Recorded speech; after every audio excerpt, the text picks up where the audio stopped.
ಎಲ್ಲರಿಗೂ ನಮಸ್ಕಾರ. ನನ್ನ ಯೂಟ್ಯೂಬ್ ಚಾನೆಲ್ಗೆ ಸ್ವಾಗತ. ವಿದ್ಯಾರ್ಥಿಗಳೇ, ಇಂದಿನ ವಿಡಿಯೋದಲ್ಲಿ ನಾನು ರಾಘವಾಂಕ ಬರೆದಂತಹ ಹಡೆದೊಡಲು ಹುಡಿಯಾಯಿತು ಮಗನೇ ಅನ್ನುವಂತಹ ಕಾವ್ಯದ ಸಾರಾಂಶವನ್ನು ಹಾಕ್ತಾ ಇದ್ದೇನೆ. ವಿದ್ಯಾರ್ಥಿಗಳೇ, ಮೊದಲಿಗೆ ರಾಘವಾಂಕ ಇವನ ಪರಿಚಯವನ್ನು ನೋಡ್ತಾ ಹೋಗೋಣ. ನಡುಗನ್ನಡ ಹಾಗೂ ದೇಸಿ ಸಾಹಿತ್ಯದ ಪ್ರಸಿದ್ಧ ಹಾಗೂ ಪ್ರತಿಭಾನ್ವಿತ ಕವಿ ರಾಘವಾಂಕ. ಈತನ ಕಾಲ ಕ್ರಿಸ್ತಶಕ ಸುಮಾರು 1225. ರಾಘವಾಂಕನ ತಂದೆ ಮಹಾದೇವ ಭಟ್ಟ, ತಾಯಿ ರುದ್ರಾಣಿ. ಪಂಪಾಪುರ ಅನ್ನುವಂಥ ಈಗ ಹಂಪೆ ಇದೆ ನೋಡಿ, ಅದು ಈತನ ಜನ್ಮಸ್ಥಳ. ರಗಳೆ ಕವಿ ಹರಿಹರನ ಸೋದರಳಿಯನೂ ಶಿಷ್ಯನೂ ಆಗಿರುವ ರಾಘವಾಂಕ ಕನ್ನಡ ಸಾಹಿತ್ಯದಲ್ಲಿ ವಿಶೇಷ ಸ್ಥಾನಮಾನಗಳನ್ನು ಗಳಿಸಿಕೊಂಡಿದ್ದಾನೆ. ಹಂಪೆಯ ಶಂಕರಪ್ರಭು, ಮಾದಿರಾಜ, ಮಹಾದೇವ ಹಾಗೂ ಹರಿಹರ ಈತನ ಗುರುಗಳು. ಹಂಪೆಯ ವಿರೂಪಾಕ್ಷನ ಭಕ್ತನಾಗಿದ್ದ ರಾಘವಾಂಕ ತನ್ನನ್ನು ಹರೀಶ್ವರನ ವರಸುತ ಎಂದು ಹೇಳಿಕೊಂಡಿದ್ದಾನೆ.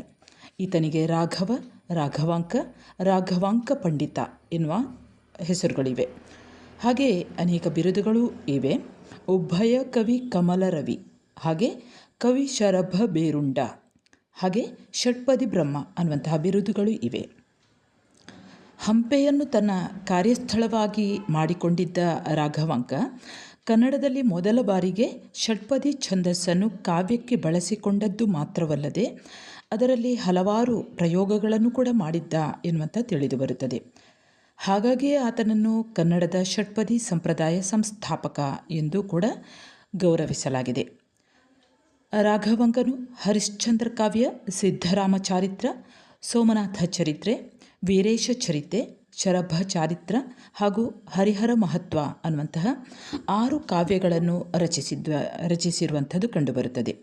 ಆದರೆ ಶರಭ ಚಾರಿತ್ರ ಹಾಗೂ ಹರಿಹರ ಮಹತ್ವಗಳು ಎರಡೂ ಕೂಡ ಇದುವರೆಗೆ ಉಪಲಬ್ಧವಾಗಿಲ್ಲ. ಆತನು ಉಳಿದ ಕೃತಿಗಳಲ್ಲಿ ಹರಿಶ್ಚಂದ್ರ ಕಾವ್ಯವೇ ಅತ್ಯಂತ ಶ್ರೇಷ್ಠ ಕಾವ್ಯ ಎನಿಸಿಕೊಂಡಿದೆ. ಇದು ಕಥನ ಕೌಶಲ, ಸನ್ನಿವೇಶ ಚಿತ್ರಣ, ನಾಟಕೀಯತೆ, ಪಾತ್ರ ಚಿತ್ರಣ, ಸಂಭಾಷಣ ಶೈಲಿ, ಭಾಷಾ ಪ್ರಯೋಗ, ಕರುಣರಸ ಪ್ರತಿಪಾದನೆ ಹೀಗೆ ಹಲವು ವಿಚಾರಗಳಲ್ಲಿ ಹೆಗ್ಗಳಿಕೆಗೆ ಪಾತ್ರವಾಗಿದೆ. ಈಗ ನಾವು ನೇರವಾಗಿ ಹಡೆದೊಡಲು ಹುಡಿಯಾಯಿತು ಮಗನೇ ಅನ್ನುವಂಥ ಈ ಕಾವ್ಯ ಭಾಗದ ಸಾರಾಂಶಕ್ಕೆ ಹೋಗೋಣ.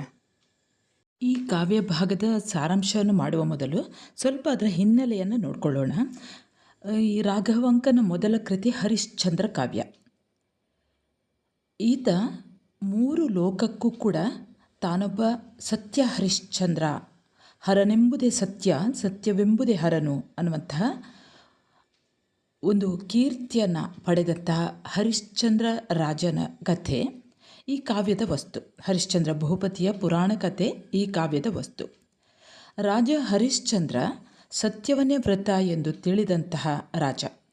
ಅವನನ್ನು ವಚನಭ್ರಷ್ಟನು, ರಾಜ್ಯ ಕಳೆದುಕೊಂಡ ದೇಶಭ್ರಷ್ಟನನ್ನಾಗಿಯೂ ಚಂಡಾಲನನ್ನಾಗಿಯೂ ಮಾಡಲು ವಿಶ್ವಾಮಿತ್ರನು ಮಾಡುವಂತಹ ನಾನಾ ತಂತ್ರಗಳನ್ನು ನಾವು ಈ ಕಾವ್ಯದಲ್ಲಿ ಕಾಣಬಹುದು.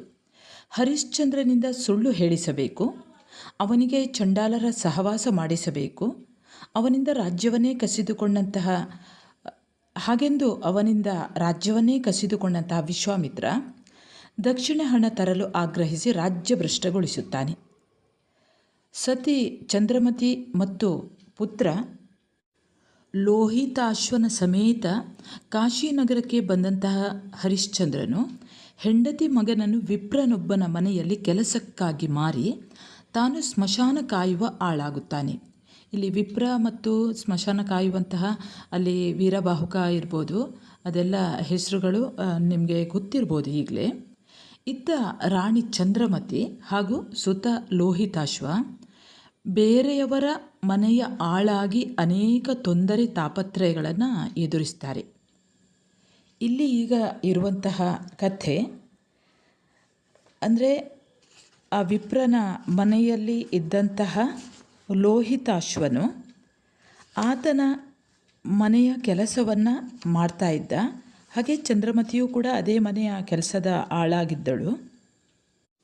ಒಬ್ಬ ಬ್ರಾಹ್ಮಣನ ಮನೆಯಲ್ಲಿ ಮನೆ ಕೆಲಸವನ್ನು ಮಾಡಿಕೊಂಡಿದ್ರು. ಲೋಹಿತಾಶ್ವ ಕಾಡಿಗೆ ಹೋಗಿ ಹುಳ್ಳಿ ಒಣ ಸೌದೆಗಳನ್ನು ಆರಿಸಿ ತರುವಂಥ ಕಾಯಕವನ್ನು ಮಾಡ್ತಾ ಇರ್ತಾನೆ. ಒಂದು ದಿವಸ ಲೋಹಿತಾಶ್ವ ತನ್ನ ಓರಗೆಯ ಮಕ್ಕಳೊಂದಿಗೆ ತಮ್ಮ ಅಕ್ಕಪಕ್ಕದ ಮನೆಯ ಮಕ್ಕಳೊಂದಿಗೆ ಹುಳುಹುಳ್ಳಿ ತರಲು ಎಂದು, ಅಂದರೆ ಹುಲ್ಲನ್ನು ತರಲಿಕ್ಕಂತ ಕಾಡಿಗೆ ಹೋಗ್ತಾನೆ. ಅಲ್ಲಿಂದ ಮುಂದೆ ಈ ಕಥೆಯನ್ನು ನಾವು ಈ ಕಾವ್ಯ ಭಾಗದಲ್ಲಿ ಗಮನಿಸ್ತಾ ಹೋಗೋಣ. ಎಂದಿನಂತೆ ಉದಯ ಕಾಲದೊಳು ಎದ್ದು ಹುಳುಹುಳ್ಳಿಗೆಂದು ಅರಣ್ಯಕ್ಕೆ ನಡೆದಲ್ಲಲ್ಲಿ ಹೋಗಿ ಹಲವೊಂದದಿ ಅಡುಗಬ್ಬನು ಆಯ್ದೊಟ್ಟಿ ಹೊರೆಗಟ್ಟಿ ಹೊತ್ತೋರಗೆಯ ಮಕ್ಕಳೊಡನೆ ನಿಂದು ಮಧ್ಯಾಹ್ನದುರಿ ಬಿಸಿಲೊಳು ಎದೆ ಬಿರಿಯೇ ಜವಗುಂದಿ ತಲೆ ಕುಸಿದು ನಡೆಗೆಟ್ಟು ಬಾಯಾರಿ ಹಣೆಯಿಂದ ಬೆಮರುಗೆ ನೆತ್ತಿ ಹೊತ್ತಿ ತೆಂಕುತ್ತ ಹರಿತಪ್ಪಾಗಳ್ ಏವೋಗಳ್ವೆನ್. ರಾಘವಾಂಕ ಕವಿ ಈ ಕಾವ್ಯವನ್ನು ವರ್ಣಿಸ್ತಾ ಹೀಗೆ ಹೇಳ್ತಾರೆ: ಎಂದಿನಂತೆ ಲೋಹಿತಾಶ್ವನು ಉದಯ ಕಾಲದಲ್ಲಿ ಎದ್ದು ಹುಳುಹುಳ್ಳಿ ಅದೇ ಹುಲ್ಲುಕಟ್ಟಿಗೆಗೆ ಎಂದು ಅರಣ್ಯಕ್ಕೆ ನಡೆದು ಅಲ್ಲಲ್ಲಿ ತಿರುಗಿ ಹಲವು ರೀತಿಯಲ್ಲಿ ಅಡುಗಬ್ಬನ್ನು ಸೌದೆಯನ್ನು ಆಯ್ದು ಒಂದೆಡೆ ಕಲೆ ಹಾಕಿ ಹೊರೆಕಟ್ಟಿ ಹೊತ್ತುಕೊಂಡು ಓರಗೆಯ ತನ್ನ ಜೊತೆಯ ಮಕ್ಕಳೊಡನೆ ಹೊರಟು ನಿಲ್ಲಲು ಆ ಮಧ್ಯಾಹ್ನದ ಉರಿ ಬಿಸಿಲಲ್ಲಿ ಎದೆ ಬಿರಿಯಲು, ಅಂದರೆ ಆಯಾಸವಾಗಿರಲು, ಶಕ್ತಿ ಕುಂದಿ ತಲೆ ಕುಸಿದು ನಡೆಯಲಾಗದೆ ಬಾಯಾರಿ ಹಣೆಯಿಂದ ಬೆವರು ಸುರಿಯಲು ನೆತ್ತಿ ಸುಡಲು ಉಬ್ಬಸ ಪಡುತ್ತಾ ನಡೆದು ಬರುವಾಗ ಇದನ್ನು ಏನೆಂದು ಹೊಗಳಲಿ ಎಂದು ಇಲ್ಲಿ ಕವಿ ಹೇಳ್ತಾನೆ. ಈಗ ಎರಡನೆಯ ಕಾವ್ಯ ಭಾಗ ನೋಡೋಣ. ಕೆಲದ ಮೆಳೆಯೊಳು ಒತ್ತಿನೊಳಗಿರ್ದ ಹುತ್ತಿನೊಳು ನಳನಳಿಸಿ ಕೋಮಲತೆಯಂ ಕೊಬ್ಬಿ ಕೊನೆವಾಯ್ದು ಕಂಗಳವಟ್ಟು ಬೆಳೆದ ಎಳೆಯ ದರ್ಭೆಯಂ ಕಂಡು ಹಾರೈಸಿ ನಾನಿದನೆಲ್ಲವ ಗಳಗಳನೆ ಕೊಯ್ದು ಕೊಂಡೊಯ್ದು ಇತ್ತಡೆ ಎನ್ನೊಡೆಯ ಮುಳಿಯದಿಹನು ಇದು ಹದಿಹ ಎಂಬಾಸೆಯಂ ಹೊರೆಯನು ಇಳುಹಿ ಕುಡುಗೋಲ್ವಿಡಿದು ಸಾರ್ಧನು ಅಸ್ತಾದ್ರಿಯಂ ಸಾರುತಿಹ ಸೂರ್ಯನಂತೆ. ಈ ಲೋಹಿತಾಶ್ವನು ಬಹಳಷ್ಟು ಆಯಾಸವಾಗಿದ್ದರೂ ಕೂಡ, ಕೈಕಾಲಿನಲ್ಲಿ ಶಕ್ತಿ ಕುಂದಿದ್ದರೂ ಕೂಡ, ನಡೆಯಲಾಗದಿದ್ದರೂ ಕೂಡ, ಹಣೆಯಿಂದ ಬೆವರು ಸುರಿಯುತ್ತಿದ್ದರೂ, ನೆತ್ತಿ ಸುಡುತ್ತಿದ್ದರೂ ಬಹಳಷ್ಟು ವೇಗವಾಗಿ ಬರ್ತಾ ಇದ್ದಾನೆ ಮನೆಗೆ. ಆಗ ಹೀಗೆ ನಡೆದು ಬರುತ್ತಿರುವಾಗ ದಾರಿಯ ಪಕ್ಕದ ಗಿಡಗಳ ಪೊದೆಯ ಹತ್ತಿರದಲ್ಲೇ ಇದ್ದಂತಹ ಹುತ್ತದ ಮೇಲೆ ಸೊಂಪಾಗಿ ಕೋಮಲವಾಗಿ ಕೊಬ್ಬಿದಂತಹ, ಚಿಗುರಿನಿಂದ ಕೂಡಿ ಕಣ್ಣಿಗೆ ಕಾಣುವಷ್ಟು ಬೆಳೆದಿದ್ದಂತಹ ದರ್ಭೆಯನ್ನು ಲೋಹಿತಾಶ್ವನು ಕಂಡು, ನಾನು ಇದೆಲ್ಲವನ್ನು ಗಳಗಳನೆ ಬೇಗನೆ ಕೊಯ್ದು ತೆಗೆದುಕೊಂಡು ಹೋಗಿ ಕೊಟ್ಟರೆ ನನ್ನ ಒಡೆಯ ಕೋಪಿಸಿಕೊಳ್ಳದೇ ಇರುವನು. ಅಂದರೆ ಈ ಹುಡುಗನಿಗೆ ದಿನನಿತ್ಯ ಬೈತಾ ಇದ್ದಿರ್ಬೋದು, ಆತನ ಬಗ್ಗೆ ಕೋಪಗೊಂಡಿರ್ಬೋದು. ಅದಕ್ಕಾಗಿ ಅವನು ಈ ರೀತಿಯ ಯೋಚನೆಯನ್ನು ಮಾಡ್ತಾನೆ. ಇಲ್ಲಿ ಕಾಣ್ತಾ ಇರುವಂಥ ಹುಲುಸಾಗಿ ಬೆಳೆದಿರುವಂತಹ ಆ ಹುಲ್ಲುಗಳನ್ನೆಲ್ಲ ನಾನು ತಗೊಂಡು, ಆ ದರ್ಭೆಯ ಹುಲ್ಲನ್ನು ತೆಗೆದುಕೊಂಡು ಹೋಗಿ ನನ್ನ ಒಡೆಯನಿಗೆ ಕೊಟ್ಟರೆ ನನ್ನ ಬಗ್ಗೆ ಕೋಪಿಸಿಕೊಳ್ಳಲಿಕ್ಕಿಲ್ಲ ಎನ್ನುವಂತಹ ಆಸೆಯಿಂದ ಆತ ಹೊತ್ತುಕೊಂಡಿದ್ದಂತಹ ಆ ಸೌದೆಯ ಹೊರೆಯನ್ನು ಇಳಿಸಿ ಕುಡುಗೋಲನ್ನು ಹಿಡಿದು, ಕುಡುಗೋಲು ಅಂದರೆ ಕತ್ತಿಯನ್ನು ಹಿಡಿದು ಹೋಗ್ತಾ ಇರುವಂತಹ ಸಂದರ್ಭವನ್ನು ಕವಿ ಹೀಗೆ ಹೇಳ್ತಾರೆ. ಹೇಗಂದರೆ, ಬೆಟ್ಟದ ಆಚೆ ಮುಳುಗಲು ಹೋಗುತ್ತಿರುವಂತಹ ಸೂರ್ಯನಂತೆ ಪೊದೆಯ ಒಳಗೆ ಹೋದನು. ಸಾರ್ಧನ್ ಅಸ್ತಾದ್ರಿಯಂ ಸಾರುತಿಹ ಸೂರ್ಯನಂತೆ. ಆ ಬೆಟ್ಟಗಳ ಹಿಂದೆ ಅಸ್ತಮಿಸಲು ಮುಳುಗಲು ಹೋಗುತ್ತಿರುವ ಸೂರ್ಯನಂತೆ ಲೋಹಿತಾಶ್ವನು ಅಲ್ಲಿರುವಂತಹ ಹುಲ್ಲನ್ನು ಕೊಯ್ಯಲು ಹೋಗುತ್ತಾನೆ. ಒದೆಗಡಿದು ಹತ್ತಿ ಹುತ್ತವ ಸುತ್ತಿದ ಎಳಹುಲ್ಲ ಹೊದರ ಹಿಡಿದಡಸಿ ಬಿಡದರಿದು ಸೆಳೆಯಲ್ ಕೈಯ ಹದರನ್ನು ಒಡೆಕಚ್ಚಿ ಜಡಿಯುತ್ತ ಭೋಂಕನೆ ಬಂದ ರೌದ್ರ ಸರ್ಪನನ್ನು ಕಂಡು ಹೆದರಿ ಹವ್ವನೆ ಹಾರಿ ಹಾ ಎಂದು ಕೈಕಾಲ ಕೆದರೆ ಕೊರಳಡಿಯಾಗಿ ಕೆಡೆದನ್ ಅಕಟಕಟ ಮದ ಮುದಿತ ರಾಹುಗ್ರಸ್ತವಾದ ತರುಣೇಂದು ಬಿಂಬಂ ನೆಲಕ್ಕೆ ಬೀಳುವಂದದೆ. ಕತ್ತಿಯನ್ನು ಹಿಡಿದುಕೊಂಡು ಲೋಹಿತಾಶ್ವನು ಪೊದೆಯನ್ನು ಕಡಿದು ಹುತ್ತವನ್ನು ಹತ್ತಿ, ಅಲ್ಲೇ ಇದ್ದಂಥ ಹುತ್ತವನ್ನು ಹತ್ತುತ್ತಾನೆ. ಸುತ್ತುವರೆದಿದ್ದ ಎಳೆ ಹುಲ್ಲಿನ ಪೊದೆಯನ್ನು ಹಿಡಿದು, ಅಲ್ಲೇ ಆ ಹುತ್ತದ ಸುತ್ತ ಇರುವಂತಹ ಎಳೆಯ ದರ್ಭೆಯ ಹುಲ್ಲಿನ ಪೊದೆಯನ್ನು ಹಿಡಿದು ಬಿಡದೆ ಕತ್ತರಿಸಿ ತನ್ನತ್ತ ಎಳೆದುಕೊಳ್ಳುತ್ತಿರಲು, ಆಗ ಆ ಹುತ್ತದಲ್ಲಿ ಇದ್ದಂತಹ ಒಂದು ರೌದ್ರ ಸರ್ಪ ಅದೇನು ಮಾಡ್ತದೆ ಅಂದರೆ, ಕೈಯ ಮಣಿಕಟ್ಟನ್ನು ತಕ್ಷಣವೇ ಕಚ್ಚಿ ಬುಸುಗುಟ್ಟುತ್ತಾ ಚಂಗನೆ ಬಂದ ರೌದ್ರ ಸರ್ಪವನ್ನು ಕಂಡು ಹೆದರಿ ಒಮ್ಮೆಲೆ ಹಾರಿ ಅಯ್ಯೋ ಎಂದು ಎಂದು ಕೈಕಾಲುಗಳನ್ನು ಕೊಡವಿಕೊಂಡು ತಲೆ ಕೆಳಗಾಗಿ ಅಯ್ಯಯ್ಯೋ ಎನ್ನುತ್ತಾ ಹೇಗೆ ಆತ ಬಿದ್ದ ಎಂದರೆ, ರಾಹುಗ್ರಸ್ತವಾದ ತರುಣೇಂದು ಬಿಂಬಂ ನೆಲಕ್ಕಿ ಬೀಳುವಂದದೆ. ರಾಹುಗ್ರಸ್ತವಾದ ಅಂದರೆ ಸೊಕ್ಕಿನಿಂದ ಬೀಗಿದ ರಾಹುವಿನ ಕೈಗೆ ಸಿಕ್ಕಿಬಿದ್ದ ಬಾಲಚಂದ್ರ ಬಿಂಬವು ನೆಲಕ್ಕಿ ಬೀಳುವಂತೆ ಲೋಹಿತಾಶ್ವನು ಬಿದ್ದನು. ಈಗ 4ನೆಯ ಕಾವ್ಯಭಾಗ ನೋಡಿ. ತನಯನೆಂದುಂಬಪ್ಪ ಹೊತ್ತಿಂಗೆ ಬಾರದಿರೆ ಮನನೊಂದಿದೇಕೆ ತಳುವಿದನ್ ಎನ್ನ ಕಂದನೆಂದೆನುತ ಸುಯ್ಯುತ್ತ ಮರುಗುತ್ತ ಬಸುರಂ ಹೊಸೆದು ಕೊನೆವೆರಳ ಮುರಿದು ಕೊಳುತ್ತ ತನುವ ಮರೆದಡಿಗಡಿಗೆ ಹೊರಗನಾಲಿಸಿ ಮತ್ತೆ ಮನೆಯೊಡತಿ ಗಂಜಿ ಕೆಲಸವನ್ನು ಮಾಡುತ್ತಿಪ್ಪ ವನಿತೆಗೆ ಆದ ಆಪತ್ತನ್ನು ಆಲಿಸದೆ ಕೆಟ್ಟು ದಟ್ಟಿಸುವರು ಅದನ್ನು ಏನೆಂಬೆನು. ಹೀಗೆ ರೌದ್ರ ಸರ್ಪದಿಂದ ಕಡಿಯಲ್ಪಟ್ಟಂತಹ ಲೋಹಿತಾಶ್ವನು ಅಲ್ಲೇ ತಲೆ ಕೆಳಗಾಗಿ ಬೀಳುತ್ತಾನೆ, ಸತ್ತು ಬೀಳುತ್ತಾನೆ. ಈ ಕಡೆ ತನಯನೆಂದುಂಬಪ್ಪ ಹೊತ್ತಿಂಗೆ ಬಾರದಿರೆ, ಮಗನು ಎಂದಿನಂತೆ ಬರುವ ಹೊತ್ತಿಗೆ ಬಾರದಿರಲು ತಾಯಿ ಚಂದ್ರಮತಿಯ ಮನಸ್ಸು ಚಡಪಡಿಸ್ತದೆ. ಅವಳು ಯೋಚನೆ ಮಾಡ್ತಾಳೆ, ಇಂದೇಕೆ ತಡ ಮಾಡಿದ ನನ್ನ ಕಂದನು ಎಂದೆನ್ನುತ್ತಾ ನಿಟ್ಟುಸಿರು ಬಿಡುತ್ತಾ ಮರುಗುತ್ತಾ ಹೊಟ್ಟೆಯನ್ನು ಹೊಸೆದುಕೊಳ್ಳುತ್ತಾ ಕೊನೆ ಬೆರಳನ್ನು ಮುರಿದುಕೊಳ್ಳುತ್ತಾ, ಅಂದರೆ ಯೋಚನೆ ಮಾಡುವಂಥದ್ದು ಕೆಟ್ಟದನ್ನು ಯೋಚನೆ ಮಾಡ್ತಾ ಇದ್ದಾಳೆ. ಆ ಬೆರಳನ್ನು ನೆಟ್ಟಿಗೆ ತೆಗಿತಾ ಇದ್ದಾಳೆ. ತನ್ನ ದೇಹವನ್ನೇ ಮರೆತು ಹೆಜ್ಜೆ ಹೆಜ್ಜೆಗೂ ಹೊರಗಿನ ಶಬ್ದವನ್ನು ಆಲಿಸುತ್ತಾ ಮತ್ತು ಆ ಮನೆಯ ಯಜಮಾನನಿಗೆ ಹೆದರಿ ಕೆಲಸವನ್ನು ಮಾಡ್ತಾ ಇದ್ಲಂತೆ. ಈ ಹೆಂಗಸಿಗೆ ಆದ ಆಪತ್ತನ್ನು ಆಲಿಸದೆ, ಅಂದರೆ ಅವಳ ಮನಸ್ಸಿಡಿ ಯಾವತ್ತು ಬರಬೇಕಾಗಿದ್ದಂತಹ ಲೋಹಿತಾಶ್ವ ಇಷ್ಟು ತಡವಾದರೂ ಕೂಡ ಇನ್ನೂ ಕೂಡ ಮನೆಗೆ ಬರಲಿಲ್ಲಲ್ಲ ಅನ್ನುವಂತಹ ಚಿಂತೆಯಿಂದ ಕೂಡಿದ್ಲು. ಆದರೆ ಅವಳಿಗೆ ಆದಂತಹ ಚಿಂತೆಯನ್ನು, ಆಪತ್ತನ್ನು ಆಲಿಸದೆ ಆ ಮನೆಯವರು ಅವಳನ್ನು ಕೆಟ್ಟ ಮಾತುಗಳಿಂದ ದಂಡಿಸ್ತಾ ಇದ್ರಂತೆ. ಅದನ್ನು ಕವಿ ಹೇಳ್ತಾರೆ, ಅದನ್ನು ಏನೆಂದು ಹೇಳಲಿ. ಅವಳು ನಾನಾ ಯೋಚನೆಗಳನ್ನು ಮಾಡುತ್ತಾಳೆ. ಈ ರೀತಿ ಯೋಚನೆಯನ್ನು ಮಾಡ್ತಾಳೆ ನೋಡಿ. 5ನೆಯ ಕಾವ್ಯಭಾಗ. ಉರಿಯುವ ಬಿಸಿಲೊಳು ಹಸಿದು ಬಳಲಿ ಬಸವಳಿದು ಕೆಡೆದಿರುತ್ತಿಪ್ಪನು ಎಂದು ಕೀಳಿಲೊಳು ಮಿಗೆ ಕಟ್ಟುತ್ತಿರೆ ಹಸುಗಳು ಇರಿದು ಕೆಡೆದಿರುತ್ತಿಪ್ಪನು ಎಂದು ನೋಡುತ್ತಾ ಹುಳ್ಳಿಯು ದೊರಕದಿರೆ ಮನೆಗೆ ಬರಲಂಜಿ ಹೊರಗಾಡುತ್ತಿರುತ್ತಿಪ್ಪನು ಎಂದು ಬೀದಿಯೊಳು ನೋಡಿ ತಡವರಿಸಿ ಕಾಣದೆ ಮರುಗುತ ಅಳಲಿಂದ ಮನದೊಳಗೆ ಸತ್ತು ಹುಟ್ಟುತ್ತಿರ್ಪಳು. ಎಂದಿನಂತೆ ಬರಬೇಕಾಗಿದ್ದಂತಹ ಮಗ ಬರದೇ ಇದ್ದಾಗ ಚಂದ್ರಮತಿಯು ಈ ರೀತಿ ಯೋಚನೆಯನ್ನು ಮಾಡುತ್ತಾಳೆ ಮನಸ್ಸಿನಲ್ಲಿ. ಉರಿಯುವ ಬಿಸಿಲೊಳು ಹಸಿದು ಬಳಲಿ ಬಸವಳಿದು ಕೆಡೆದಿರುತ್ತಿಪ್ಪನು ಅಂದರೆ, ಉರಿಯುತ್ತಾ ಇರುವಂತಹ ಈ ಬಿಸಿಲಿನಲ್ಲಿ ಶಕ್ತಿ ಕುಂದಿ ಬಿದ್ದಿರುವನು. ಹಸುಗಳನ್ನು ಗೂಟಕ್ಕೆ ಕಟ್ಟುವಾಗ ಹಸುಗಳು ತಿವಿದು ಬಿದ್ದನು ಎಂದು ಕೊಟ್ಟಿಗೆಯಲ್ಲಿ ನೋಡುತ್ತಾ, ಪುನಃ ಆಕೆ ಹೋಗಿ ಕೊಟ್ಟಿಗೆಯಲ್ಲಿ ನೋಡ್ತಾಳೆ. ಬಹುಶಃ ಹಸುಗಳನ್ನು ಕಟ್ಟುವಾಗ ಅವುಗಳು ಬಹುಶಃ ಕೊಂಬಿನಿಂದ ಅವನನ್ನು ತಿವಿದ್ವೋ ಏನೋ ಅಂತ ನೋಡಲಿಕ್ಕೆ ಹೋಗ್ತಾಳೆ. ಮತ್ತು ಯೋಚನೆ ಮಾಡ್ತಾಳೆ, ಹುಲ್ಲು ಕಟ್ಟಿಗೆ ದೊರಕದೇ ಇರಲು ಮನೆಗೆ ಬಾರಲು ಹೆದರಿ ಹೊರಗಡೆ ಆಡುತ್ತಿರುವನೋ ಏನೋ ಎಂದು ಆಕೆ ಬೀದಿಯಲ್ಲಿ ನೋಡಲಿಕ್ಕೆ ಓಡ್ತಾಳಂತೆ.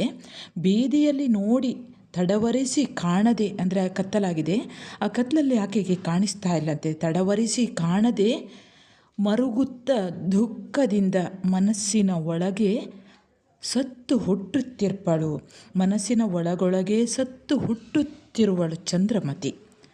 ಅಂದರೆ ಈಕೆಗೆ ಹೇಳುವ ಹಾಗಿಲ್ಲ, ಇನ್ನೊಬ್ಬರ ಹತ್ತಿರ ಹೇಳುವ ಹಾಗಿಲ್ಲ. ಯಾಕಂದರೆ ಆಕೆ ಕೆಲಸಕ್ಕೆ ಬಂದವಳು, ಅವಳ ಪರಿಸ್ಥಿತಿಯೇ ಹಾಗೆ ಇದೆ. ಹಾಗಾಗಿ ತನ್ನ ಮಗ ಇನ್ನೂ ಯಾಕೆ ಬರಲಿಲ್ಲ ಅಂತ ಅವಳು ಯೋಚನೆ ಮಾಡ್ತಾಳೆ. ಬಹುಶಃ ಅವನೇನು ಆ ಬಿಸಿಲಿನಲ್ಲೇ ತಲೆ ತಿರುಗಿ ಬಿದ್ದನೋ, ಅಥವಾ ಹಸುವನ್ನು ಕಟ್ಟುವಾಗ ಅವನಲ್ಲಿ ಆ ಹಸುಗಳು ತಿವಿದು ಅಲ್ಲೇ ಬಿದ್ದನೋ, ಅಥವಾ ಹುಲ್ಲು ಕಟ್ಟಿಗೆ ಸಿಗದೇ ಇದ್ದಾಗ ಒಡೆಯ ಬೈಯುತ್ತಾನೆ ಅಂತ ಅವನು ಹೊರಗೆ ಆಡ್ತಾ ಇದ್ದಾನೋ ಅಂತ ನೋಡ್ಲಿಕ್ಕೆ ಹೋಗ್ತಾಳೆ. ಆದರೆ ಆ ಕತ್ತಲಲ್ಲಿ ತಡವರಿಸಿಕೊಂಡು ಬರ್ತಾಳೆ, ಮರುಗುತ್ತಾ ದುಃಖದಿಂದ ಮನಸ್ಸಿನ ಒಳಗೆ ಸತ್ತು ಹುಟ್ಟುತ್ತಿದ್ದಳು. ಹೀಗೆ ಬಾರದೇ ಇದ್ದಂತಹ ಮಗನ ಬಗ್ಗೆ ಇನ್ನೂ ಯೋಚನೆ ಮಾಡ್ತಾಳೆ, ಮನಸ್ಸಿನಲ್ಲಿಯೇ ಕೊರಗುತ್ತಾ ಇದ್ದಾಳೆ. ಅಡವಿಯೊಳು ಹೊಲಬುಗೆಟ್ಟನು, ಗಿಡುವಿನೊಳಗೆ ಹುಲಿ ಹಿಡಿದುದೋ, ಕಳ್ಳರೊಯ್ದರು ಭೂತ ಸಂಕುಲಂ ಹೊಡೆದುವೋ, ನೀರೊಳದ್ದನು ಮರದ ಕೊಂಬೇರಿ ಬಿದ್ದನು, ಫಣಿ ತಿಂದುದೋ, ಕಡು ಹಸಿದು ನಡೆಗೆಟ್ಟು ನಿಂದನು, ಎಂದಿಂತು ಮಡದಿ ಹಲವಂ ಹಲುಬುತ ಅಂಗಣದೊಳಿರೆ, ಹೊತ್ತಿ ಹೊಡಕರಿಸಿದಳು ಅಳಲ ಕರ್ಬೊಗೆಯಂತೆ ಕವಿದ ಕತ್ತಲೆಯೊಳಗೆ ನಿಂದಿರ್ದಳು. ಹೀಗೆ ಯೋಚನೆಯನ್ನು ಮಾಡ್ತಾ ಇದ್ದಂತಹ ಚಂದ್ರಮತಿ ಬಹುಶಃ ತನ್ನ ಮಗ ಅಡವಿಯಲ್ಲಿ ದಾರಿ ತಪ್ಪಿದನು, ಗಿಡದ ಮರೆಯಲ್ಲಿದ್ದ ಹುಲಿ ಹಿಡಿಯಿತು, ಕಳ್ಳರು ಎತ್ತಿಕೊಂಡು ಹೋದರು, ಭೂತ ಸಮೂಹ ಅವನನ್ನು ಹೊಡೆದು ಹಾಕಿದವು, ನೀರೊಳಗೆ ಬಿದ್ದನು, ಮರದ ಕೊಂಬೆಯನ್ನು ಏರಿ ಬಿದ್ದನು, ಹಾವು ಕಚ್ಚಿತು, ತುಂಬ ಹಸಿದು ನಡೆಯಲಾರದೆ ಅಲ್ಲೇ ನಿಂತನು ಎಂದು ಈ ರೀತಿಯಾಗಿ ಚಂದ್ರಮತಿ ಪ್ರಲಾಪಿಸುತ್ತಾ ಅಂಗಳದಲ್ಲಿ ಅವಳು ಯಾವ ರೀತಿ ಆ ಅಂಗಳದಲ್ಲಿ ನಿಂತಿದ್ದಳು ಅನ್ನೋದನ್ನು ಕವಿ ಹೀಗೆ ಹೇಳ್ತಾರೆ. ಅಂದರೆ ಮೊದಲೇ ಕತ್ತಲೆಯಾಗಿದೆ, ಅಂಗಳದಲ್ಲಿ ಹೊತ್ತಿ ಉರಿವ ದುಃಖವೆಂಬ ಬೆಂಕಿಯ ಕಪ್ಪು ಹೊಗೆಯಂತೆ ಕವಿದ ಕತ್ತಲೆಯೊಳಗೆ ಆಕೆ ಲೋಹಿತಾಶ್ವನನ್ನು ನಿರೀಕ್ಷಿಸುತ್ತಾ ನಿಂತಿದ್ದಳು. ಅವಳು ನಾನಾ ರೀತಿಯ ಆಲೋಚನೆಯನ್ನು ಮಾಡ್ತಾಳೆ, ಬೇರೆ ಬೇರೆ ರೀತಿಯಲ್ಲಿ ಹಾಗೆ ಆಗಿರ್ಬೋದು, ಹೀಗೆ ಆಗಿರ್ಬೋದು ಅಂತ. ಒಂದನ್ನು ಯೋಚನೆ ಮಾಡ್ತಾಳೆ ನೋಡಿ ಫಣಿ ತಿಂದುದೋ ಅಂದರೆ ಹಾವು ಕಚ್ಚಿತೋ ಅನ್ನುವಂಥದ್ದನ್ನು ಕೂಡ ಅವಳು ಯೋಚನೆ ಮಾಡ್ತಾಳೆ. ಆಗಿರುವಂಥದ್ದು ಇದೆ, ಆತನಿಗೆ ಹಾವು ಕಚ್ಚಿರುವಂಥದ್ದು. ಮುಂದೆ ಏನಾಯಿತು ಅನ್ನುವಂಥದ್ದನ್ನು ಮುಂದಿನ ಕಾವ್ಯ ಭಾಗದಲ್ಲಿ ನೋಡೋಣ. ಬಂದರಂ ಲೋಹಿತಾಶ್ವ ಎಂದು ಬಟ್ಟೆಯೊಳು ನಿಂದರಂ ಲೋಹಿತಾಶ್ವ ಎಂದು, ಗಾಳಿಗಿರಕ್ಕೆಂದಡಂ ಲೋಹಿತಾಶ್ವ ಎಂದು, ಕರೆದು ಬಿಡೆ ಬೀದಿ ಕರುವಿನಂತೆ ಮಂದ ಮತಿಯಾಗಿದ್ದ ಚಂದ್ರಮತಿಗೆ ಒಬ್ಬನೈ ತಂದು ಇಂದು ಕೂಡೆ ಹೋಗಿರ್ದು ಕಂಡೆಂ, ನಿನ್ನ ಕಂದನ ಒಂದು ಉಗ್ರ ಫಣಿ ತಿಂದು ಜೀವಗಳೆದನೆಂದು ಹೇಳಿದನಾಗಳ್. ಹೀಗೆ ತನ್ನ ಮಗುವಿನ ಬಗ್ಗೆ ನಾನಾ ರೀತಿಯಲ್ಲಿ ಯೋಚನೆ ಮಾಡ್ತಾ ಇದ್ದಂತಹ ಚಂದ್ರಮತಿಯ ಹತ್ತಿರ ಒಬ್ಬ ಓಡಿಕೊಂಡು ಬರ್ತಾನಂತೆ.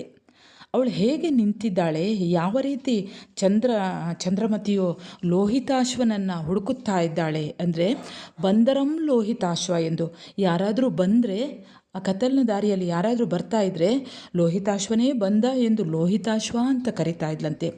ಬಟ್ಟೆಯೊಳ್ ನಿಂದರಂ ಲೋಹಿತಾಶ್ವ ಎಂದು, ದಾರಿಯಲ್ಲಿ ಯಾರಾದರೂ ನಿಂತುಕೊಂಡು ಇದ್ದರೆ ಅಲ್ಲಿ ಹೋಗಿ ದಾರಿಯಲ್ಲಿ ಯಾರೇ ನಿಂತರೂ ಕೂಡ ಲೋಹಿತಾಶ್ವ ಎಂದು, ಗಾಳಿಗಿರಕ್ಕೆಂದರು ಅಂದರೆ ಗಾಳಿಯ ಶಬ್ದ ಆದರೂ ಕೂಡ ಲೋಹಿತಾಶ್ವನೇ ಬಂದ ಎಂದುಕೊಂಡು ಲೋಹಿತಾಶ್ವ ಎಂದು ಕರೆಯುತ್ತಾಳೆ. ಹೀಗೆ ಅವಳು ಯಾವ ರೀತಿ ಇದ್ದಳು ಎಂದರೆ, ಬಿಡೆ ಬೀದಿ ಕರುವಿನಂತೆ ಮಂದಮತಿಯಾಗಿದ್ದ ಚಂದ್ರಮತಿ. ಬಿಟ್ಟ ಬೀದಿ ಕರುವಿನಂತೆ, ತಾಯಿ ದನದಿಂದ, ತಾಯಿ ಆಕಳಿಂದ ಬೇರೆಯಾದಂತಹ ಕರುವು, ಸಣ್ಣ ಕರುವು ಆ ಕಡೆ ಈ ಕಡೆ ಹೆದರಿಕೊಂಡು ಹೋಗ್ತದೋ ಅದೇ ರೀತಿಯಲ್ಲಿ ಚಂದ್ರಮತಿ ಇದ್ಲಂತೆ. ಮಂದಬುದ್ಧಿಯಾಗಿದ್ದ ಚಂದ್ರಮತಿ ಆ ಕಡೆ ಈ ಕಡೆ ಓಡ್ತಾ ಇದ್ಲಂತೆ. ಲೋಹಿತಾಶ್ವ ಲೋಹಿತಾಶ್ವ ಎಂದು ಆ ಕಡೆ ಈ ಕಡೆ ಓಡ್ತಾ ಇದ್ಲಂತೆ. ಆಗ ಚಂದ್ರಮತಿಯ ಹತ್ತಿರಕ್ಕೆ ಒಬ್ಬ ಹುಡುಗ ಬಂದು ಹೇಳ್ತಾನಂತೆ, ಇಂದು ನಿಮ್ಮ ಮಗನ ಜೊತೆ ಹೋಗಿದ್ದೆವು, ನಿನ್ನ ಕಂದನನ್ನು ಒಂದು ಉಗ್ರ ಹಾವು ಕಚ್ಚಿ ಆತ ಜೀವ ಬಿಟ್ಟಿದ್ದನ್ನು ನಾನು ಕಂಡೆ ಎಂದು ಹೇಳುತ್ತಾನೆ.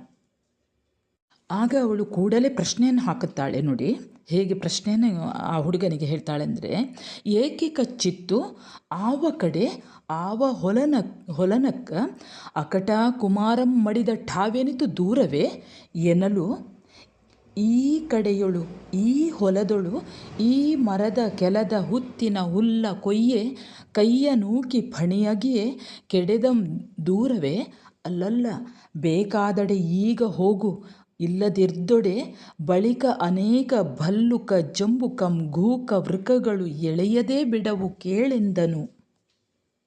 ಹೀಗೆ ನಿನ್ನ ಮಗನನ್ನು ಹಾವು ಕಚ್ಚಿ ಆತ ಸತ್ತದ್ದನ್ನು ನಾನು ನೋಡಿದೆ ಎಂದು ಒಂದು ಹುಡುಗ ಬಂದು ಹೇಳಲು ಆತನ ಹತ್ತಿರ ಆಕೆ ಕೇಳುತ್ತಾಳೆ, ಏಕೆ ಕಚ್ಚಿತು ನನ್ನ ಮಗುವನ್ನು? ಎಲ್ಲಿ ಕಚ್ಚಿತು? ಯಾವ ಹೊಲದಲ್ಲಿ? ಅಯ್ಯೋ, ಕುಮಾರನು ಸತ್ತ ಸ್ಥಳ ಎಷ್ಟು ದೂರವಿದೆ ಎಂದು ಚಂದ್ರಮತಿ ಕೇಳಲು ಆ ಹುಡುಗ ಈ ರೀತಿಯ ಉತ್ತರವನ್ನು ಕೊಡುತ್ತಾನೆ. ಈ ಕಡೆಯಲ್ಲಿ, ಈ ಹೊಲದಲ್ಲಿ, ಈ ಮರದ ಪಕ್ಕದಲ್ಲಿ ಹುತ್ತದ ಮೇಲಿದ್ದ ಹುಲ್ಲನ್ನು ಕೊಯ್ಯಲು ಕೈ ಹಾಕಿದಾಗ ಹಾವು ಕಚ್ಚಿ ಬಿದ್ದನು ಎನ್ನಲು ಚಂದ್ರಮತಿ ಕೇಳ್ತಾಳೆ, ದೂರ ಇದೆ ಆ ಸ್ಥಳ?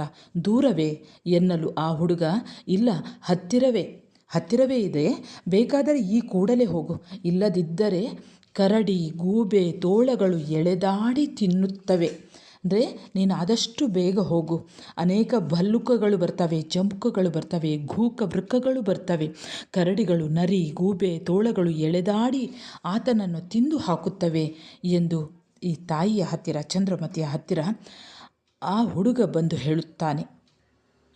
ನುಡಿಯಲ್ ಅರಿದೆನಿಸಿ ಮೇರೆಯ ಮೀರುವ ಅಳಲನ್ ಅಳವಡಿಸಿ ಬಂದು ಒಡೆಯನ ಅಡಿಗಳ ಮೇಲೆ ಕೆಡೆದು ಬಾಯ್ಬಿಡುತ್ತ ಅರಣ್ಯದೊಳ್ ಎನ್ನ ಮಗನ ಉಗ್ರ ಕಾಳೋರಗಂ ಕಚ್ಚಿ ಮಡಿದನೆಂದು ನುಡಿಯೇ ಲೇಸಾಯ್ತು ಮಡಿದಡೆ ಮಡಿದನ್ ಎಂದು ಕೆಡೆನುಡಿಯೇ ಬಂಟರನ್ನು ಕೊಟ್ಟು ಅರಸಿ ಸೈತಂದೆ ಎನೆ ನಡುವಿರುಳು ಬಂಟರುಂಟೆ ನಿದ್ದೆಗೆಯ್ಯಬೇಕು ಏಳು ಕಾಡದಿರು ಎಂದನು.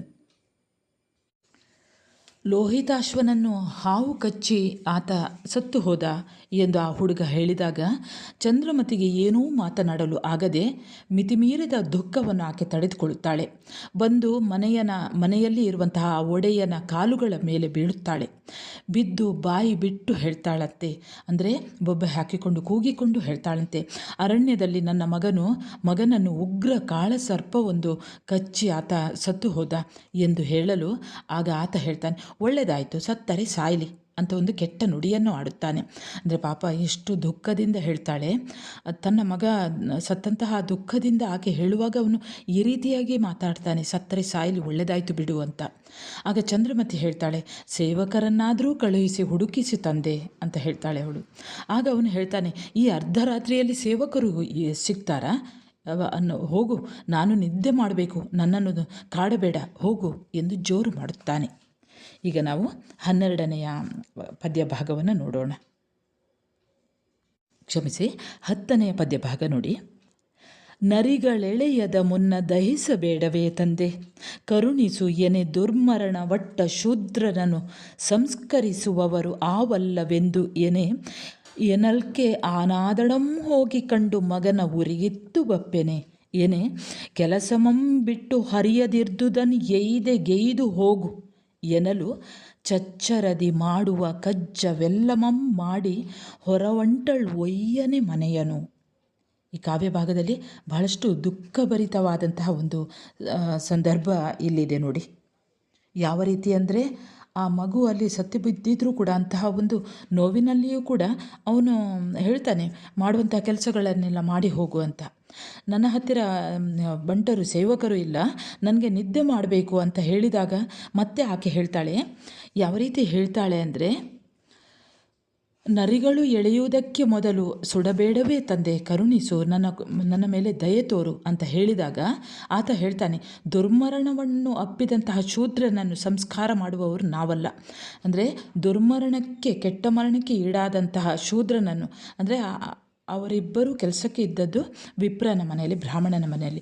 ಹಾಗಾಗಿ ಅವನು ಹೇಳ್ತಾನೆ, ಆ ಶೂದ್ರನನ್ನು ಸಂಸ್ಕಾರ ಮಾಡುವವರು, ಅಂತ್ಯ ಸಂಸ್ಕಾರ ಮಾಡುವವನು ನಾನಲ್ಲ ಅಂತ ಹೇಳಲು, ಹಾಗಾದರೆ ಅವಳು ಹೇಳ್ತಾಳೆ, ನಾನಾದರೂ ಹೋಗಿ ನೋಡಿ ಮಗನನ್ನು ಉರಿಗೆ ಕೊಟ್ಟು ಬರಲೆ, ನಾನಾದರೂ ಹೋಗಿ ಆ ಮಗುವನ್ನು ದಹಿಸಿ ಬರಲೆ ಅಂತ ಹೇಳಿದಾಗ ಚಂದ್ರಮತಿ ಕೇಳಲು ಆತ ಹೇಳ್ತಾನೆ, ಕೆಲಸವನ್ನು ಬಿಟ್ಟು ಹೋಗದೆ, ಹಾಗೆ ಇರುವಂಥ ಕೆಲಸವನ್ನು ಬಿಟ್ಟು ಹೋಗಬೇಡ, ಇರುವುದೆಲ್ಲವನ್ನು ಪೂರ್ತಿ ಮಾಡಿ ಹೋಗು ಅಂತ ಹೇಳಲು, ಮಾಡಬೇಕಾಗಿರುವಂತಹ ಕೆಲಸವೆಲ್ಲವನ್ನು ಆ ದುಃಖದಲ್ಲೇ ಆಕೆ ಬೇಗನೆ ಮುಗಿಸಿ ಕೂಡಲೇ ಆಕೆ ಮನೆಯನ್ನು ಬಿಟ್ಟು ಹೊರಡ್ತಾಳಂತೆ.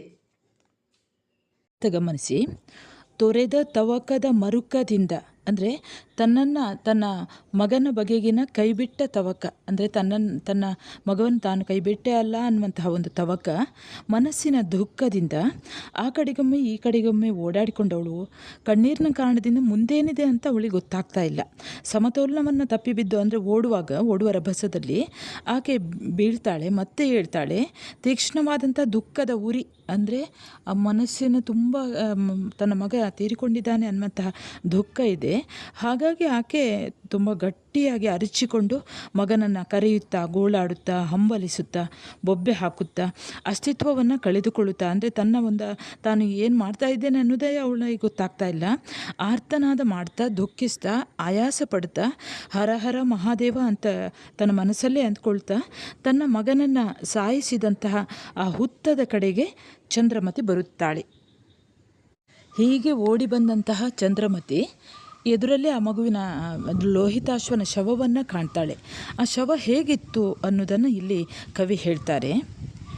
ವಿಷದ ಹೊಗೆ ಹೊಯ್ದು ಹಸುರಾದ ಮೈ, ಮೀರಿ ನೊರೆಯನ್ ಒಸರುವ ಗಲ್ಲಂ, ಕಂದಿದ ಉಗುರ್ಗಳ್ ಅರೆದೆರೆದು ಅಗುರ್ವಿಸುವ ಕಣ್, ಹರಿದು ಹುಲು ಹಿಡಿದು ಹರಹಿದ ಕೈಗಳ್, ಉಂಬ ಹೊತ್ತು ಉಣ ಹಡೆಯದೆ ಹಸಿದು ಬೆಂಗೆ ಅಡರ್ದ ಬಸುರ್, ಅಕಟಕಟ ಮಡಿದ ಗೋಣ್ ದೆಸೆ ಗುರುಳಿ ಹುಡಿ ಹೊಕ್ಕು ಬರುತ್ತ ಬಾಯ್ ಬೆರಸು ಅಂದು ಹರಿಶ್ಚಂದ್ರನ ಅರಸಿ, ಹುತ್ತಿನ ಮೊದಲೊಳ್ ಬಸವಳಿದ ನಿಜ ಸುತನ ಕಂಡಳು. ಅಂದರೆ ಆ ಮಗುವಿನ ಮೈ ವಿಷದ ತೀಕ್ಷ್ಣತೆಯಿಂದಾಗಿ ಹಸುರಾಗಿದೆ. ಮಿತಿಮೀರಿ ನೊರೆಯನ್ನು ಕಾರುತ್ತಾ ಇರುವಂತಹ ಕೆನ್ನೆಗಳು, ಮಾಸಿದ ಉಗುರುಗಳು, ಭಯಪಡಿಸುವ ಕಣ್ಣುಗಳು, ಕೊಯ್ದ ಹುಲ್ಲಿನ ಸಮೇತ ಚಾಚಿಕೊಂಡಿರುವ ಕೈಗಳು, ಊಟ ಮಾಡುವ ಹೊತ್ತಿನಲ್ಲಿ ಉಣ್ಣುವುದಕ್ಕೆ ಏನೂ ಸಿಗದೆ ಬೆನ್ನಿಗೆ ಅಂಟಿಕೊಂಡಿರುವಂತಹ ಹೊಟ್ಟೆ, ಕುಸಿದು ವಾಲಿರುವಂತಹ ಕುತ್ತಿಗೆ, ದಿಕ್ಕಿಗೆ ಹೊರಳಾಡಿದ್ದರಿಂದ ತನ್ನ ತಂದೆ ತಾಯಿಯರನ್ನು ಕರೆದು ಹೊರಳಾಡಿದ್ದರಿಂದ ಧೂಳು ತುಂಬಿಕೊಂಡು ಒಣಗಿದ ಬಾಯಿ, ಶಕ್ತಿ ಕುಂದಿ ನಿಸ್ತೇಜನಾಗಿ ಹುತ್ತದ ಪಕ್ಕದಲ್ಲಿ ಬಿದ್ದುಕೊಂಡಿರುವ ತನ್ನ ಮಗ ಲೋಹಿತಾಶ್ವನನ್ನು ಹರಿಶ್ಚಂದ್ರನ ಅರಸಿಯಾದ ಚಂದ್ರಮತಿಯು ಕಂಡಳು. ಈಗ 14ನೆಯ ಪದ್ಯಭಾಗ.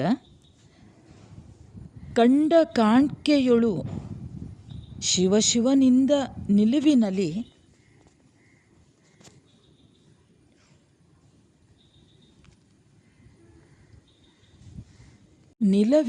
ದಿಂಡಿಗೆಡೆದಳು, ಮೇಲೆ ಹೊರಳಿದಳು, ಬಿಗಿಯಪ್ಪಿಕೊಂಡು ಹೊಟ್ಟೆಯನ್ನು ಹೊಸೆದು ಮೋರೆಯ ಮೇಲೆ ಮೋರೆಯ ನಿಟ್ಟು ಓವದೆ ಒರಲಿ ಮುಂಡಾಡಿ ಮುದ್ದುಗೆಯ್ದು ಓರಂತೆ ಕರೆದು ಅಂಡಲೆದು ಲಲ್ಲೆಗರೆದು ಅತ್ತು ಬಲವಳಿದು ಬೆಂಡಾಗಿ ಜೀವವಿಕ್ಕು ಎಂಬಾಸೆಯಿಂದ ತೇಂಕು ದಾಣಂಗಳನ್ನು ಬಗೆದಳು. ತನ್ನ ಮಗನನ್ನು ನೋಡಿದ ಕ್ಷಣದಲ್ಲಿಯೇ ಶಿವ ನಿಂತ ಸ್ಥಿತಿಯಲ್ಲಿಯೇ ದೊಪ್ಪನೆ ಬಿದ್ದಳು ಅಂತ ಇಲ್ಲಿ ರಾಘವಾಂಕ ಕವಿ ಹೇಳ್ತಾರೆ. ಮಗನ ಮೇಲೆ ಹೊರಳಾಡಿದಳು, ಮಗನನ್ನು ಬಿಗಿಯಾಗಿ ಅಪ್ಪಿಕೊಳ್ಳುತ್ತಾಳೆ. ಹೊಟ್ಟೆಯನ್ನು ತಿಕ್ಕಿ ಮಗನ ಮುಖದ ಮೇಲೆ ತನ್ನ ಮುಖವನ್ನು ಇರಿಸಿ ಪ್ರೀತಿಯಿಂದ ಅರಚಿ ಮುದ್ದಾಡಿ ಒಂದೇ ಸಮನೆ ಮಗನನ್ನು ಕರೆದು ಅತ್ತಿತ್ತ ಚಲಿಸಿ ಲಲ್ಲೆಗರೆದು ಶಕ್ತಿಗುಂದಿ ಮಗನಲ್ಲಿ ಜೀವವಿರಬಹುದು ಅನ್ನುವಂತಹ ಆಸೆಯಿಂದ ಆತನ ಮೈಯ ವಿವಿಧ ಉಸಿರ ತಾಣಗಳನ್ನು ಗಣಿಸಿದಳು. ಲಲನೆ ಮೂಗಿನೊಳು ಉಸುರನು, ಅಳ್ಳೆಯೊಳು ಹೊಯ್ಲನು, ಉಗುರೊಳು ರಜವನು, ಎದೆಯೊಳ್ ಅಲ್ಲಾಟಮಂ, ಕೈಯ ಮೊದಲೊಳ್ ಮಿಡುಕನು, ಅಂಗದೊಳು ನೋವನು, ಅಕ್ಷಿಯೊಳು ಬೆಳ್ಪಂ, ಬಾಳದೊಳು ಬೆಮರನು, ಲಲಿತ ಕಂಠದೊಳು ಉಲುಕನು, ಅಂಗ್ರಿಯೊಳು ಬಿಸಿಯನ್, ಅಂಗುಲಿಗಳೊಳು ಚಿಟುಕನು, ಉಂಗುಟದೊಳು ಅರುಣಾಂಬುವಂ, ಸಲೆ ನಾಲಗೆಯೊಳ್ ಇಂಪನು, ರೋಮದೊಳ್ ಬಲ್ಪನು, ಆರೈದು ಕಾಣದೆ ನೊಂದಳು. ಹೀಗೆ ಸತ್ತು ಬಿದ್ದಿದ್ದಂತಹ ಆ ಲೋಹಿತಾಶ್ವನನ್ನು, ತನ್ನ ಮಗನನ್ನು ಚಂದ್ರಮತಿಯು ಲೋಹಿತಾಶ್ವನ ಮೂಗಿನಲ್ಲಿ ಉಸುರನ್ನು ಹುಡುಕುತ್ತಾಳೆ. ಪಕ್ಕೆಯಲ್ಲಿ ಹೊಡೆತವನ್ನು, ಉಗುರಿನಲ್ಲಿ ಕೆಂಪನ್ನು, ನಾಡಿಯ ಬಡಿತವನ್ನು, ಅಂಗಾಂಗಗಳಲ್ಲಿ ನೋವನ್ನು, ಕಣ್ಣುಗಳಲ್ಲಿ ಬಿಳುಪನ್ನು, ಹಣೆಯಲ್ಲಿ ಬೆವರನ್ನು, ಕೋಮಲವಾದ ಕಂಠದಲ್ಲಿ ಬಡಿತವನ್ನು, ಪಾದಗಳಲ್ಲಿ ಬಿಸಿಯನ್ನು, ಬೆರಳುಗಳಲ್ಲಿ ನೆಟ್ಟಿಕೆಯನ್ನು, ಉಂಗುಷ್ಟದಲ್ಲಿ ರಕ್ತ ಸಂಚಾರವನ್ನು, ನಾಲಿಗೆಯಲ್ಲಿ ಮೃದುತ್ವವನ್ನು, ರೋಮಗಳಲ್ಲಿ ಸಾಮರ್ಥ್ಯವನ್ನು ಚೆನ್ನಾಗಿ ಪರೀಕ್ಷಿಸಿ ಜೀವವಿರುವ ಸಂಕೇತಗಳು ಯಾವುದನ್ನೂ ಕಾಣದೆ ನೊಂದುಕೊಂಡಳು. ಹಡೆದ ಒಡಲು ಹುಡಿಯಾಯಿತು ಮಗನೇ. ಮಗನ್ ಉಂಟೆಂದು ಕಡೆಗೆ ಹೆಚ್ಚುವ ಮನಂ ಹೊತ್ತಿ ಹೊಗೆಯಿತ್ತು ಬಿಡದೆ ಅಡರಿ ದಿಟ್ಟಿಸಿ ನಲಿವ ದಿಟ್ಟಿ ಕೆಟ್ಟುವು.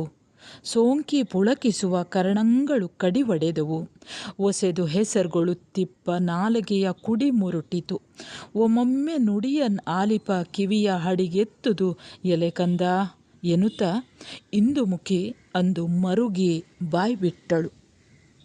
ತನ್ನ ದುಃಖವನ್ನು ಚಂದ್ರಮತಿ ಆ ಮಗುವಿನ ಶವದ ಎದುರಿಗೆ ಹೀಗೆ ಹೇಳಿಕೊಳ್ಳುತ್ತಾಳೆ. ಮಗನೇ, ನಿನ್ನನ್ನು ಕಳೆದುಕೊಂಡು ಹಡೆದ ಹೊಟ್ಟೆ ಹುಡಿಯಾಯಿತು. ಒಬ್ಬ ಮಗನಿದ್ದಾನೆ ಎಂಬ ಉತ್ಸಾಹದಿಂದ ಸಂಭ್ರಮಿಸುವ ಮನಸ್ಸು ಇಂದು ಹೊತ್ತಿ ಉರಿದು ಹೊಗೆಯಾಡುತ್ತಿದೆ ಮಗು. ನಿರಂತರ ನಿನ್ನನ್ನು ನೋಡಿ ನಲಿಯುವ ನನ್ನ ಕಣ್ಣುಗಳು ತಮ್ಮ ದೃಷ್ಟಿ ಶಕ್ತಿಯನ್ನು ಕಳೆದುಕೊಂಡವು. ನಿನ್ನನ್ನು ಸ್ಪರ್ಶಿಸಿ ರೋಮಾಂಚನಗೊಳ್ಳುವ ನನ್ನ ಇಂದ್ರಿಯಗಳು ನಾಶವಾದವು. ಮೆಚ್ಚಿಕೊಂಡು ನಿನ್ನ ಹೆಸರನ್ನು ಸದಾ ಕರೆದು ಸಂಭ್ರಮಿಸುತ್ತಿದ್ದ ನನ್ನ ನಾಲಿಗೆಯ ತುದಿ ಮುದುಡಿ ಹೋಯಿತು. ಆಗೊಮ್ಮೆ ಈಗೊಮ್ಮೆ ನಿನ್ನ ಮಾತುಗಳನ್ನು ಕೇಳಿ ಸಂಭ್ರಮಿಸುತ್ತಿದ್ದ ನನ್ನ ಕಿವಿಯ ಬಾಗಿಲು ಕತ್ತರಿಸಿ ಹೋಯಿತು ಎನ್ನುತ್ತಾ ಚಂದ್ರಮತಿ ಮರುಗಿ ದುಃಖದಿಂದ ಬೊಬ್ಬಿಟ್ಟಳು. 17ನೆಯ ಕಾವ್ಯಭಾಗದಲ್ಲಿ ಹೀಗೆ ಹೇಳ್ತಾಳೆ. ಸಿರಿಹೋದ ಮರುಕವನು ನೆಲೆಗೆಟ್ಟ ಚಿಂತೆಯನು, ಪರದೇಶಮಂ ಪೊಕ್ಕ ನಾಚಿಗೆಯನು, ಅರಿಯದೆ ಅನ್ಯರ ಮನೆಯ ತೊತ್ತಾದ ಭಂಗವನು, ನಿಮ್ಮಯ್ಯಗೆ ಅಜ್ಞಾತವಾದ ಅಳಲನು, ನೆರೆದು ಮನೆಯವರಿಯೈದೆ ಕರ ಕರಿಪ ದುಃಖವನು, ತರಳ ನಿನ್ನಂ ನೋಡಿ ಮರೆದು ಪರಿಣಾಮಂ ಧರಿಸುತ್ತಿಪ್ಪ ಎನ್ನ ಗೋಣಂ ಕೊಯ್ದೆ, ಇನ್ನಾರ ನೋಡಿ ಮರೆದಪೆನು ಎಂದಳು. ಅಂದರೆ ಈ ಒಂದು ಕಾವ್ಯ ಭಾಗದಲ್ಲಿ ಇಡೀ ಹರಿಶ್ಚಂದ್ರ ಕಾವ್ಯದ ಒಂದು ಸತ್ವ, ಅಂದರೆ ಇಡೀ ಕಥೆ ಈ ಒಂದು ಕಾವ್ಯ ಭಾಗದಲ್ಲಿ ಇದೆ. ಹೇಗೆ ಏನು ಆಯಿತು ಅನ್ನುವಂಥದ್ದು. ಅಂದರೆ ರಾಜ್ಯ ಸಂಪತ್ತು ಕಳೆದುಕೊಂಡ ದುಃಖ, ರಾಜ್ಯದಲ್ಲಿ ಮಹಾರಾಜ ಮಹಾರಾಣಿ ರಾಜಕುಮಾರನಾಗಿ ಇರ್ತಾ ಇದ್ದಂತಹ ಅವರ ಆ ಇಡೀ ಕುಟುಂಬ ತಮ್ಮ ರಾಜ್ಯ ಮತ್ತು ಸಂಪತ್ತನ್ನು ಕಳೆದುಕೊಂಡಾಗ ಅನುಭವಿಸಿದಂತಹ ದುಃಖ, ಒಂದು ರಾಜವಂಶದಲ್ಲಿ ಹುಟ್ಟಿ ಆ ದೇಶವನ್ನು ಬಿಟ್ಟು ಅನ್ಯರ ದೇಶವನ್ನು ಪ್ರವೇಶಿಸಿ ಬದುಕುತ್ತಿರುವ ನಾಚಿಕೆ ಕೇಡಿತನ, ತಿಳಿಯದೆ ಅನ್ಯರ ಮನೆಯಲ್ಲಿ ಆಳಾಗಬೇಕಾದ ಅನಿವಾರ್ಯ ಸೋಲು. ಅಂದರೆ ರಾಜನಾಗಿದ್ದಂತಹ ರಾಜವಂಶದಲ್ಲಿ ಜನಿಸಿದ್ದಂತಹ ತಾವು ಈಗ ಇನ್ನೊಬ್ಬರ ಮನೆಯಲ್ಲಿ ಆಳಾಗಬೇಕಾದಂಥ ಒಂದು ಅನಿವಾರ್ಯ ಸೋಲು ಇದು. ನಿನ್ನ ತಂದೆಯಾದ ಹರಿಶ್ಚಂದ್ರನಿಗೆ ಅಪರಿಚಿತರಾಗಿಯೇ ಬದುಕಬೇಕಾದ ನೋವು. ಅದರಲ್ಲಿ ಕೆಲವೊಂದು ಕಾರಣಗಳಿರ್ತವೆ. ಅವನು ಹೇಳಿರ್ತಾನೆ, ನನ್ನ ಹತ್ತಿರಕ್ಕೆ ಯಾವುದೇ ಕಾರಣಕ್ಕೂ ಬರುವುದು ಬೇಡ, ನೀವು ತಾಯಿ ಮಗ ವಿಪ್ರ ಹೇಳಿದ ಹಾಗೆ ಕೇಳಿಕೊಂಡಿರಿ ಅಂತ ಅವರಿಬ್ಬರನ್ನು ಕಳಿಸಿಕೊಟ್ಟಿರ್ತಾನೆ. ಅದಕ್ಕೆ ಇವಳು ಹೀಗೆ ಹೇಳ್ತಾಳೆ, ಹರಿಶ್ಚಂದ್ರನಿಗೆ ಅಪರಿಚಿತರಾಗಿಯೇ ಬದುಕಬೇಕಾದ ನೋವು. ಕೆಲಸಕ್ಕಿದ್ದ ಮನೆಯವರೆಲ್ಲರೂ ಒಟ್ಟಾಗಿ ನಮಗೆ ನೀಡುತ್ತಿದ್ದ ಕಿರುಕುಳಗಳಿಂದ ಆಗುತ್ತಿದ್ದಂತಹ ದುಃಖವನ್ನು ಮಗನೇ, ನಿನ್ನ ಮುಖವನ್ನು ನೋಡಿ ಎಲ್ಲ ನೋವನ್ನು ಎಲ್ಲ ದುಃಖವನ್ನು ಮರೆತು ನಾನು ಸಮಾಧಾನಗೊಳ್ತಾ ಇದ್ದೆ. ಆದರೆ ಈಗ ನೀನೇ ನನ್ನ ಕುತ್ತಿಗೆಯನ್ನು ಕೊಯ್ದೆಯಲ್ಲ, ಇನ್ನು ಮುಂದೆ ಯಾರ ಮುಖವನ್ನು ನೋಡಿ ನನ್ನ ದುಃಖ ನೋವನ್ನು ಮರೆಯಲಿ ಎಂದು ಚಂದ್ರಮತಿ ಗೋಳಾಡಿದಳು. ಹರಿಶ್ಚಂದ್ರ ಭೂಪತಿ ಅತಿ ಲಜ್ಜೆಗೆಟ್ಟು ನಮ್ಮ ಬಿಡಿಸುವ ಆರ್ತದ ಮೋಹದಿಂ ಹಸಿವು ನಿದ್ದೆಯಂ ತೊರೆದು ಅನ್ಯರ ಆಳಾಗಿ ದುಡಿದು ಧಾವತಿಗೊಂಡು ಧನವನ್ ಅರ್ಜಿಸಿ ಬಂದು ಸುತನ ಕರೆ ಎಂದಡೆ ಏನೆಂಬೆನ್, ಆವುದ ತೋರಿ ಪತಿಯ ಮರುಕವನ್ನು ಮರೆಯಿಸುವೆನ್, ಉಗ್ರ ಅಹಿಗೆ ಆಹುತಿಯಾದನ್ ಎಂದು ಪೇಳ್ವೆನೆ ಎನ್ನ ಕಂದ ಎಂದು ಇಂದುಮುಖಿ ಬಾಯ್ಬಿಟ್ಟಳು. ಈ ಒಂದು ಪದ್ಯ ಭಾಗದ ಭಾವಾರ್ಥ ಹೀಗಿದೆ ವಿದ್ಯಾರ್ಥಿಗಳೇ.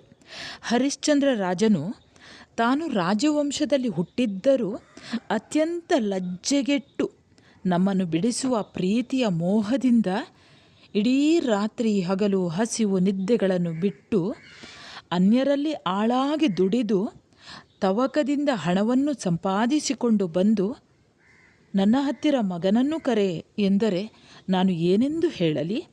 ಯಾರನ್ನು ತೋರಿಸಿ ಗಂಡನ ದುಃಖವನ್ನು ಶಮನ ಮಾಡಲಿ?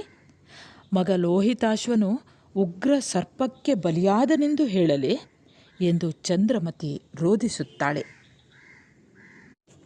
ಅರಮನೆಯ ಮಣಿಗ್ರಹ ಸೆಜ್ಜೆಯೊಳ್ ರಿಪುರ ಕರಿದಂತದಿಂ ಕಡೆದ ಕಾಲಮಂಚದೊಳಿಟ್ಟ ವರಹಂಸ ತೂಲ ತಲ್ಪದೊಳ್ ಮಣಿವೆಳಗಿನೊಳ್ ಸಾಗಿಸುವ ಜೋಗೈಸುವ ತರುಣಿಯರ ನಡುವೆ ಪವಡಿಸುವ ಸುಕುಮಾರ ನೀನ್ ಅರವರಿಸದೆ ಈ ಕಾಡೊಳ್ ಇರುತ್ತ ಕತ್ತಲೆಯೊಳ್ ಅಸುರದ ಕಲು ನೆಲದೊಳ್ ಒಬ್ಬನೇ ಪವಡಿಸುವುದು ಉಚಿತವೇ ಎಂದು ಬಾಯ್ಬಿಟ್ಟಳು. ತನ್ನ ಮಗುವಿನ ಕುರಿತು ಅವಳು ಈ ರೀತಿ ರೋಧಿಸ್ತಾ ಇದ್ದಾಳೆ.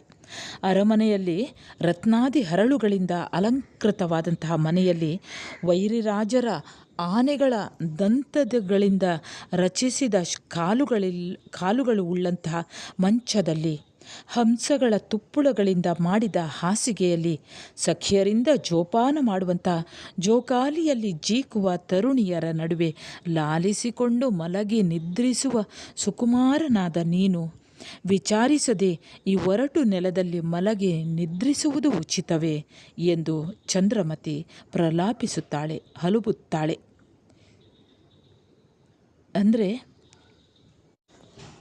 ಹರಿಶ್ಚಂದ್ರನು ಬಂದು ತನ್ನ ಮಗುವನ್ನು ಕೇಳಿದಾಗ ತಾನು ಏನು ಹೇಳಲಿ ಅನ್ನುವಂತಹ ದುಃಖ ಒಂದೆಡೆ, ತನ್ನ ಮಗನನ್ನು ಕಳೆದುಕೊಂಡಂತಹ ದುಃಖ ಒಂದೆಡೆ. ಈ ಪದ್ಯಭಾಗವನ್ನು ಈಗ ಗಮನಿಸಿ. 20ನೆಯ ಪದ್ಯಭಾಗ. ಇನ್ನು ಇನಿತರಿಂದ ಮೇಲೆ ಎನ್ನ ಒಡೆಯನ್ ಅರಸಿ ಬಂದು ಎನ್ನನ್ ಉಯ್ದೊಡೆ ಬಳಿಕ ಸುಡಹಡೆಯನ್ ಎಂಬುದಂ ತನ್ನಲ್ಲಿ ತಾನೇ ತಿಳಿದು ಎದ್ದು ಪುತ್ರನನ್ ಎತ್ತಿಕೊಂಡು ದೆಸೆಗೆ ತಿರುಗಿ ಮುನ್ನ ಎಲ್ಲರಂ ಸುಡುವ ಕಾಡ್ ಆವುದೆಂದು ನೋಳ್ಪ ಅನ್ನೆಗಂ ಹಲವು ಕೆಲವು ಉರಿಯ ಬೆಳಗಂ ಕಂಡು ನನ್ನಿಕಾರಂ ಕಾವ ಕಾಡತ್ತ ನಡೆವಾಗ ಬಟ್ಟೆಯೊಳ್ಳಾದ ಏವೋಗಳ್ವೆನ್. ಹರಿಶ್ಚಂದ್ರನಿಗೆ ನಾನು ಏನು ಉತ್ತರ ಕೊಡಲಿ? ಅದರ ಜೊತೆಯಲ್ಲೇ ಇನ್ನು ತಡವಾದರೆ ನನ್ನ ಒಡೆಯನು ಆ ವಿಪ್ರನು ಬಂದು ಇನ್ನು ಕೆಲವೇ ಸಮಯದೊಳಗೆ ನನ್ನನ್ನು ಒಡೆಯ ಹುಡುಕಿಕೊಂಡು ಬರಬಹುದು. ಒಂದು ವೇಳೆ ಆತ ಬಂದು ನನ್ನನ್ನು ಇಲ್ಲಿಂದ ಕರೆದೊಯ್ದರೆ ಅನಂತರ ನನ್ನ ಮಗನ ಹೆಣವನ್ನು ಸುಡಲು ಅವಕಾಶ ನೀಡಲಾರ. ಮೊದಲೇ ಹೇಳಿದ್ದಾನೆ ವಿದ್ಯಾರ್ಥಿಗಳಿಗೆ, ಗೊತ್ತಿದೆ ನಿಮಗೆ. ಶೂದ್ರನನ್ನು ಸಂಸ್ಕರಿಸುವವರು ನಾವಲ್ಲ ಅಂತ ಹೇಳ್ತಾನೆ ನೋಡಿ. ಅದೇ ಒಂದು ವೇಳೆ ಇಲ್ಲಿ ಏನಾದರೂ ನೋಡಿಬಿಟ್ರೆ ತನ್ನನ್ನು ಎಳೆದುಕೊಂಡು ಹೋದರೆ, ನನ್ನನ್ನು ಇಲ್ಲಿಂದ ಕರೆದೊಯ್ದರೆ ಅನಂತರ ಮಗನ ಹೆಣವನ್ನು ಹೇಗೆ ಸುಡಲಿ? ಅವಕಾಶ ನೀಡಲಾರ ಆತ ಎಂದು ತನ್ನ ಮನಸ್ಸಿನಲ್ಲಿಯೇ ತಿಳಿದುಕೊಂಡು ಎದ್ದು ಮಗನ ಹೆಣವನ್ನು ಎತ್ತಿಕೊಂಡು ದಿಕ್ಕಿಗೆ ತಿರುಗುತ್ತಾಳೆ.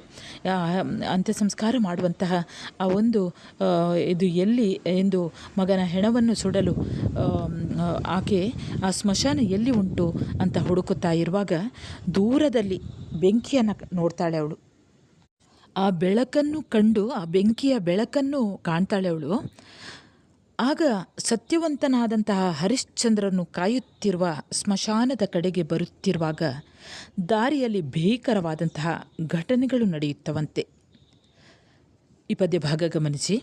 ಹಸಿಯ ತೊಗಲ ಉಡಿಗೆ ಹಿಂಡಿಲು ಕರುಳ ಚಲ್ಲಣಂ ಕುಸುರಿಗಂಡದ ತೊಂಗಲ ಅಸ್ಥಿಗಳ ತೊಡಿಗೆ ದಟ್ಟಿಸಿದ ರಕ್ತದ ಭೂರಿ ಕಣ್ಣಾಲಿಗಳ ಸೊಡರು ಕಾಳಿಜದ ಸುರುಗು ಕಡುಬು ಸಸಿದು ಕೊಬ್ಬಿದ ಮಿದುಳ ರಾಸಿ ಕೂಳ್ ಎಸೆಯೇ ಮಾಮಸಕದಿಂ ಕೌಶಿಕ ಪ್ರೇರಣೆಯೊಳ್ ಕಾಮಾಕ್ಷಿ ಚಾಮುಂಡಿಯರ ಮುಂದೆ ಹೊಸತನ್ನಿಕ್ಕುವ ಭೂತ ಬೇತಾಳರು ಆಡಿದರು.